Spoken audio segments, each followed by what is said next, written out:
Hey Jude, don't make it. I don't know why I'm singing that. I just felt like singing that song. 'Cause it's a good song. It's a great song. It's now I want to go buy a new guitar. Okay. And I want to go play this guitar. I saw it on the website. Oops. Why? What do you mean? It's 1,000 miles away. I'm gonna take a flight to play this guitar. Nah. Wait, is it sold? Sold already. Oh. Sorry.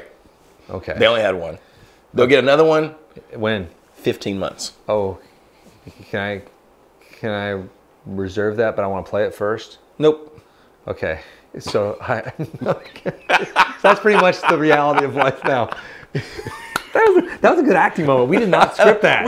Not at all. I was really proud. Like, we hit that one hard and home. Man, we're so damn like, good at this. Boom! Good job. Drop the mic there. Finally. Like, who drops that? I always remember like when Obama did that one mic drop at something. It was really funny because like that's the president. It's just a mic Obviously, drop. he's never bought a microphone. Those are expensive. They're expensive. Don't drop them.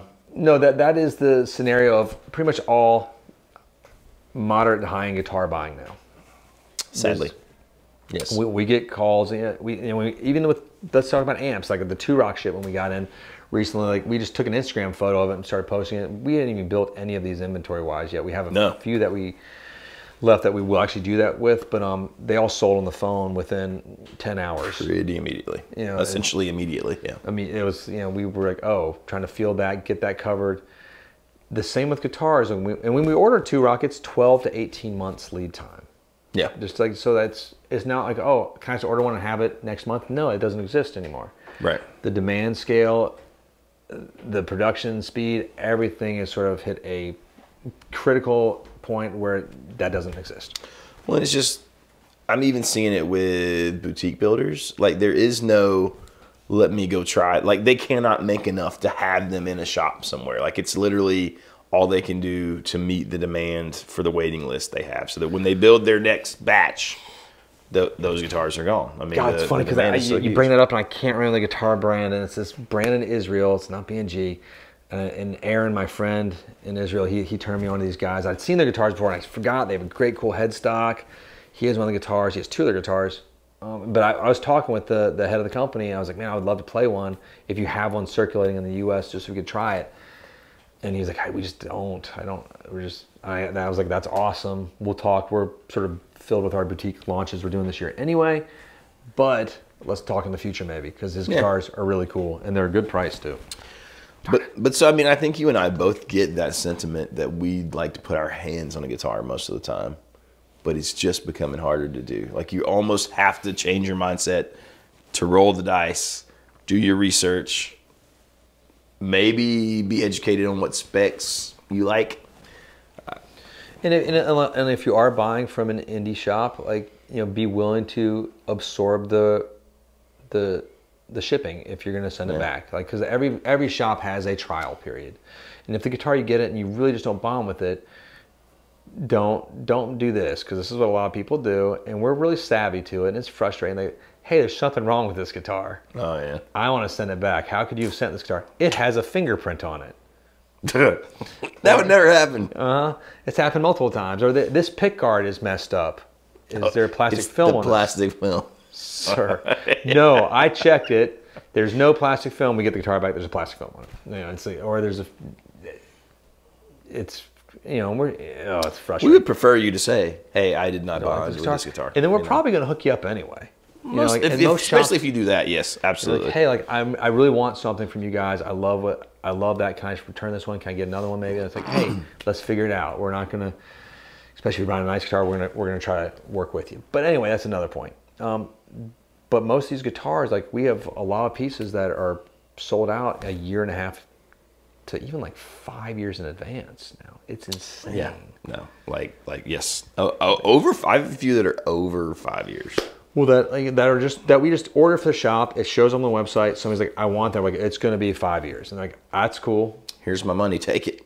I'm like, okay, so that is now the common practice.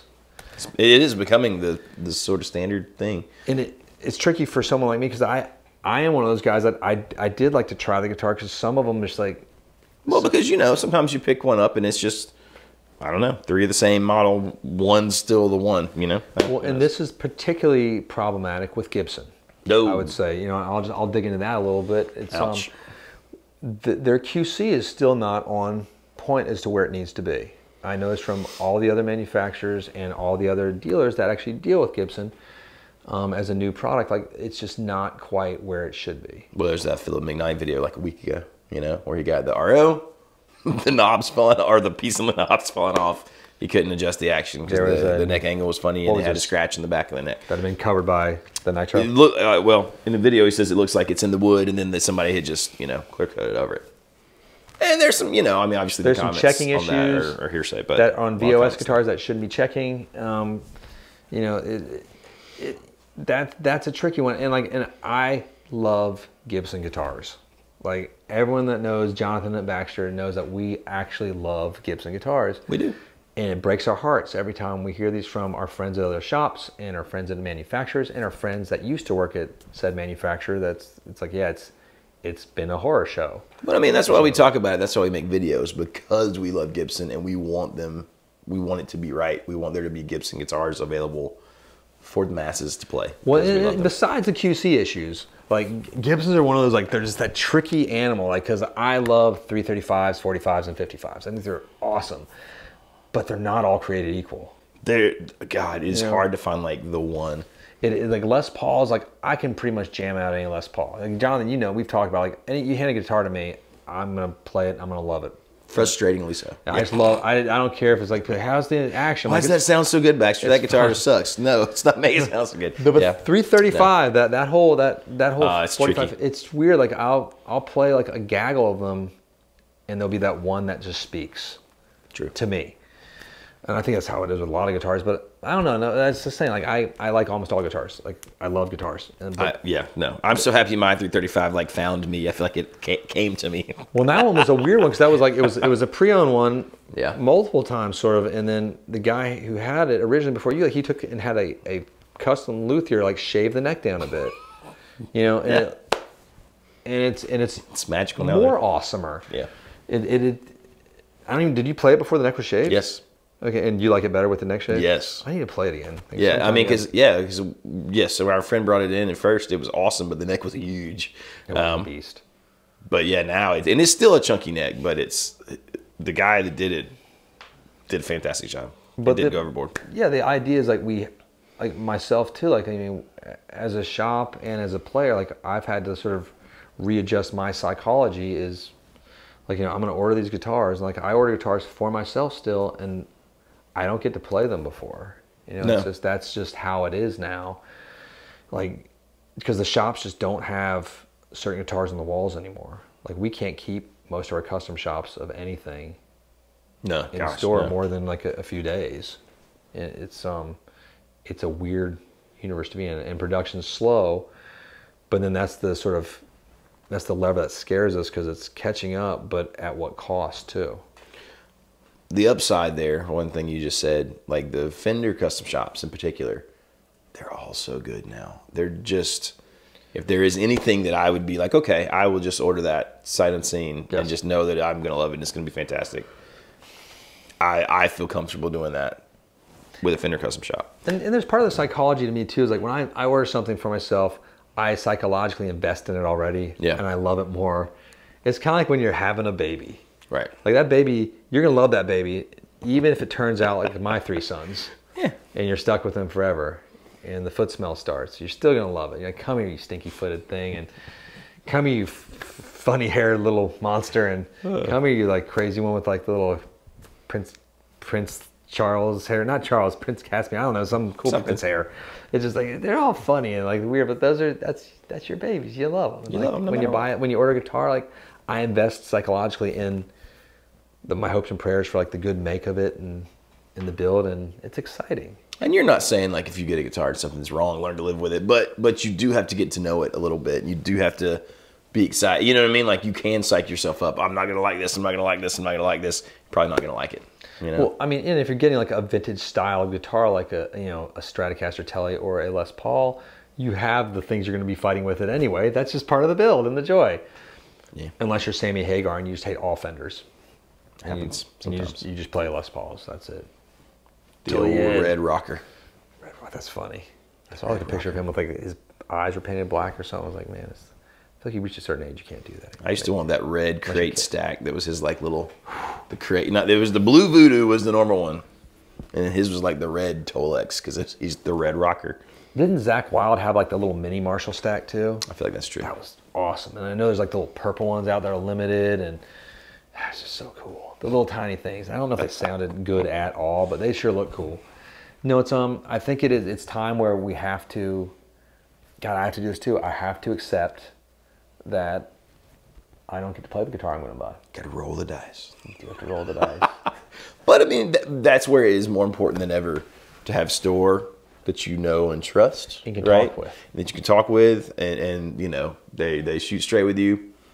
That I think that makes that even more important. It's almost like an arranged marriage. Yeah, You have to trust your marriage broker in this. And I did you know, we are very proud and we cultivate everything we carry here at Casino Guitars very carefully. Like we have I think we have the largest Taylor collection on the entire East Coast.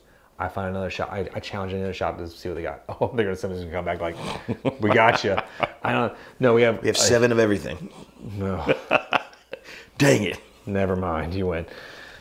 We have everything though, in multiples. I mean, the GS Minis we have. I bet we have more GS Minis than anybody because that's our thing. We're the GS Mini kings of Taylor guitars. No, we have like, you know, we love everything we get Fender. We cultivate that. Our Martin collection is like, we keep it cultivated. We love it, but we don't carry Gibsons right now, and we send our Gibson people to very specific shops that we trust. Like it's Wildwood Guitars, it's Chuck Levins. You ask for Steve at Wildwood. You ask for Carlos at Chuck's. You go up to CME, that's a great shop too. There's places that we know they're the same we are. Like if you call like, hey, what's the best of that batch? There's 3 like R7s I'm looking at. I know they'll go and take them out and play them, and honestly tell you, like, regardless of what you're looking for, depending on what you're looking for in the guitar. And I know if I call Carlos at Chuck's, I'll be like, hey, can you try this? I'll be like, oh, damn it. And I'll be like, all right. Like, okay. He doesn't talk that way. I don't think it's sounding that. He's more like, hello, yes, I will do this for you. He's more like Antonio Banderas. Oh. He says, I will take you to the basement, to the vault. And he'll usher us around. And he has this little forklift that he rides around. He has a cape when he's in the vault. It's weird. Ask him to put the cape on if he takes you to the vault. It's hilarious. But no, and then Steve at Wildwood, like, he'll hook you up with an amazing piece. An amazing piece. Hand selected by Greg Koch. No, that's not true. But it's maybe though. Maybe. I know it's maybe like he might have noodled on it. Wowie, papazowie, and like done his little magic on it. Wowie, pazowie. Got a little cock in your guitar. That would make me happy. That would be nice. Yeah, so that's where it's nice. Like, you know, since you can't play this guitar, know the shops that you love and that you trust, and ask them, even if, like, you know, the shop doesn't carry a certain brand, like, and that's your shop and that's your go-tos. I get emails all the time. We get it all the time, that stuff out we don't carry, and we help. We'll send you in the right direction. Phone calls. Absolutely. And yeah, we enjoy that. I mean, that's, you know. It's like we want people to play guitar. We do. That's it. Like, find your joy in the guitar. It's better than staring at the dumb screen all the time and like, or doing whatever we do, you know, answering Instagrams and Facebooks and that thing. Yeah, like, go play your instruments. We'll help you find them, even if it's somewhere else. And you gotta do it over the internet, unfortunately, most of the time.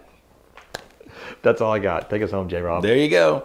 Hit like and subscribe. Click that bell. Don't forget to let us know what you think in the comments. Are you diehard? I will never buy a guitar without touching it. Diehard. Or do you order stuff all the time? Let us know your experiences. We'll see you next time. Thanks for hanging out with us. With a vengeance. Kabam.